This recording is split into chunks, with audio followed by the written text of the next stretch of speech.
मैं समझता हूँ अगर मेरे भाइयों को, जिस भी सेल्फी भाई को अगर कोई तकलीफ हुई है और होना नेचुरल है, तो मैं फिर उससे माफ़रत चाहता हूँ। तो मैंने वापस कर दिया और ये रिकॉर्ड में नहीं आएगा रज़ियल्लाहु अन्हु को, अहले बैत रज़ियल्लाहु अन्हु को और औलिया अल्लाह रहिमहुमुल्लाह अजमईन को हम हमारा सलफ मानते हैं और हम उनके फॉलोअर हैं, हम सलफी हैं। सलफी दहशतगर्द नहीं है, सलफी टेररिस्ट नहीं है।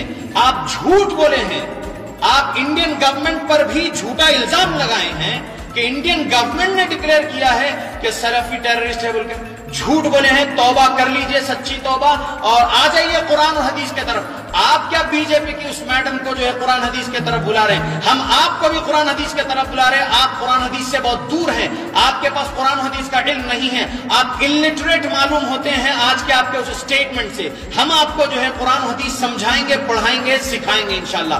आप आइए जमात अहले हदीस के मुसलमानों के पास, और कभी भी मौत तक आप ऐसे गैर जिम्मेदाराना स्टेटमेंट जमात अहले हदीस के खिलाफ में, सलफियों के खिलाफ में अपनी जुबान से ना बोलिए।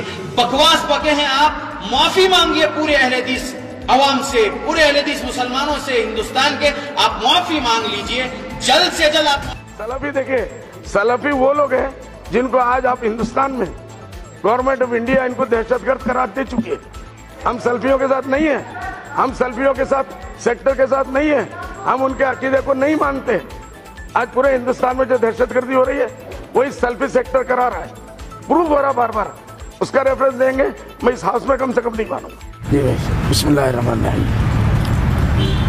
मैं गुज़िश्ता कल ट्रिपल तलाक के ऊपर पार्लियामेंट में बहस करते हुए कुछ बातें अनजाने तौर पर, अनइंटेंशनली कुछ बातें मेरे में से निकली जो हमारे सल्फी भाइयों के खिलाफ गई, जिसका मुझे इंतहाई अफसोस है।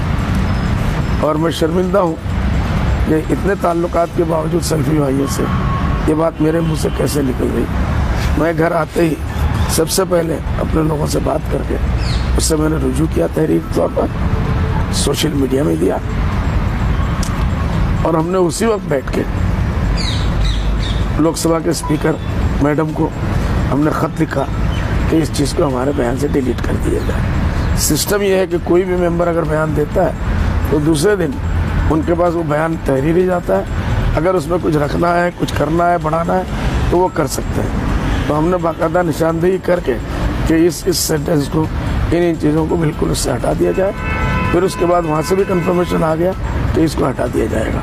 तो इसलिए मैं समझता हूँ अगर मेरे भाइयों को, जिस भी सेल्फी भाई को अगर कोई तकलीफ हुई है और होना नेचुरल है, तो मैं फिर उससे माफ़रत चाहता हूँ। तो मैंने वापस कर दिया और ये रिकॉर्ड में नहीं आएगा।